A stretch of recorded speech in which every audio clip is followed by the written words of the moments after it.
Business man. వ్యాపారం చేస్తూనే కోట్ల రూపాయలు ప్రజాసేవ కోసం ఖర్చు పెట్టిన ఆయన రాజకీయ నాయకుడిగా ప్రజలకు సేవ చేసేందుకు పాలిటిక్స్ లోకి ఎంట్రీ ఇచ్చారు. గత ఎన్నికల వరకు వైసీపీలో ఉన్నారు. ఆ తర్వాత టీడీపీలో చేరి మళ్లీ ఎంపీ అయ్యారు. అప్పటి నుంచి ఫ్యాన్ పార్టీకి ఆయనే టార్గెట్ అయిపోయారట. సింహపురి వైసీపీ నేతలే కాదు, మాజీ సీఎం జగన్ కూడా ఆయన్నే టార్గెట్ చేస్తుండడం చర్చకు దారితీస్తోంది. వేమిరెడ్డి ఎందుకు టార్గెట్ అయినట్లు? చిన్న మాటకు కూడా హట్ అయ్యే వేమిరెడ్డి జగన్ కే కౌంటర్ ఇవ్వటానికి రీజన్ ఏంటి? ఎంపీ వేమిరెడ్డి వైసీపీకి టార్గెట్ అయ్యారా? ఫ్యాన్ పార్టీ లీడర్ల విమర్శలు అందుకేనా? ఆ మధ్య వేమిరెడ్డి క్వాడ్జ్ బిజినెస్ పై వైసీపీ ఆరోపణలు. ప్రశాంత్ రెడ్డిని ఉద్దేశించి ప్రసన్న కుమార్ వ్యాఖ్యలతో రచ్చ. లేటెస్ట్ గా అప్పన్న వేమిరెడ్డి పిఏ అంటూ జగన్ కామెంట్స్.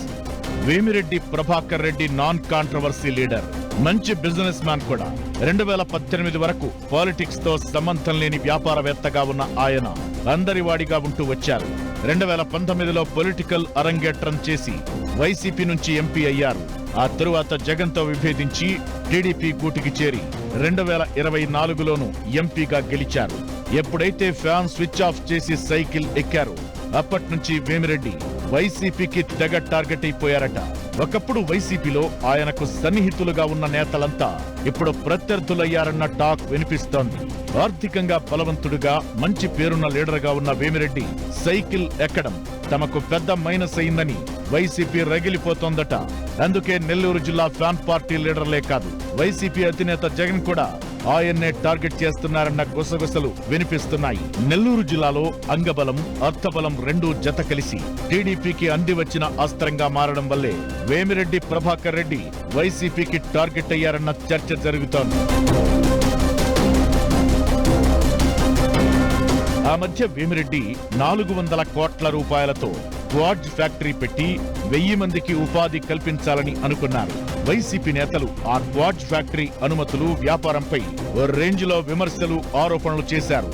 దీంతో మంచి చేద్దామని, సొంత డబ్బుతో సేవ చేద్దామని ముందుకొస్తే తనపైనే అసత్య ప్రచారాలు చేస్తున్నారని హర్ట్ అయిపోయారాయన. తనకు అవినీతి చేయాల్సిన అవసరం లేదంటూ క్వాడ్జ్ ఫ్యాక్టరీ ప్రతిపాదనను వెనక్కి తీసుకున్నారు. మాటలు పడలేకే క్వాడ్జ్ బిజినెస్ ను ఆపేస్తున్నట్లు అప్పట్లోనే ప్రకటించేశారు.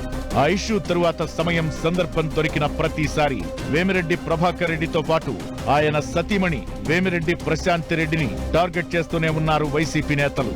ఆ మధ్య వైసీపీ మాజీ ఎమ్మెల్యే ప్రసన్న కుమార్ రెడ్డి వేమిరెడ్డి సతీమణి ఎమ్మెల్యే ప్రశాంత్ రెడ్డిని ఉద్దేశించి చేసిన వ్యాఖ్యలు తీవ్ర దుమారం లేపాయి. ఏకంగా ప్రసన్న కుమార్ రెడ్డి ఇంటి మీద దాడి జరిగింది. ఆయనపై ప్రశాంత్ రెడ్డి కేసు కూడా పెట్టారు. ప్రసన్న కుమార్ రెడ్డి ప్రశాంత్ రెడ్డిపై ఫిర్యాదు చేశారు. వారం రోజుల పాటు అప్పట్లో ఆ ఇష్యూ వేమిరెడ్డి దంపతుల చుట్టే తిరిగింది. ఆ తరువాత వైసీపీ నేతల తీరుపై విమర్శలు వెల్లువెత్తాయి.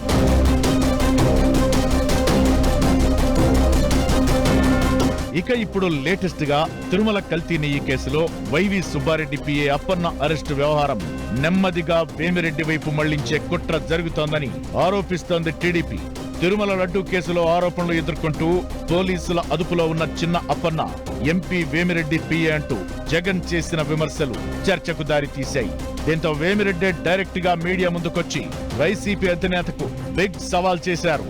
ఫస్ట్ టైం జగన్ మీద డైరెక్ట్ అటాక్ చేసిన వేమిరెడ్డి తన మనసు రగిలిపోతోందని, అందుకే జగన్ పై కామెంట్లు చేయాల్సి వస్తోందని చెప్పుకొచ్చారు.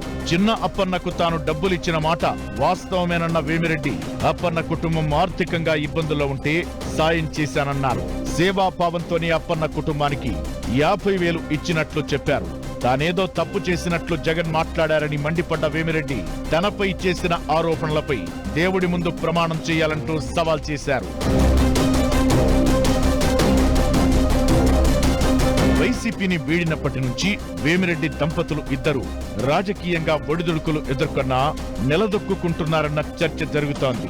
ఇటు తమ నియోజకవర్గాల్లోనూ అటు ప్రజల్లోనూ వారి గ్రాఫ్ పెరుగుతోందే తప్ప ఎక్కడా మైనస్ కావడం లేదంటూ ప్రత్యర్థులు అసూయపడుతున్నారట. స్వయంగా చేస్తున్న సాయాలు కొన్నైతే రాజకీయ నాయకులుగా పనులు కూడా వారి ఇమేజ్ ను అంతకంతకు పెంచుతున్నాయట. అంతేకాదు ప్రత్యర్థులు చేస్తున్న పాలిటిక్స్ కూడా వారికే రివర్స్ అవుతున్నాయని అంటున్నారు. అప్పుడు ప్రసన్న కుమార్ రెడ్డి కామెంట్స్ అయినా, ఇప్పుడు జగన్ ఆరోపణలైనా, క్వాడ్ ఫ్యాక్టరీ విషయంలో అయినా వేమిరెడ్డికే ప్లస్ పాయింట్ అయింది తప్ప ఆయన ఇమేజ్ కొచ్చిన ఇబ్బందేమీ లేదని తెలుగు తమ్ముళ్లు చర్చించుకుంటున్నారు. ఇలా ఇష్యూ ఏదైనా ఏడాదిన్నర కాలంలో వేమిరెడ్డి వైసీపీకి టార్గెట్ అవడం అయితే పొలిటికల్ హాట్ టాపిక్ గా నడుస్తోంది.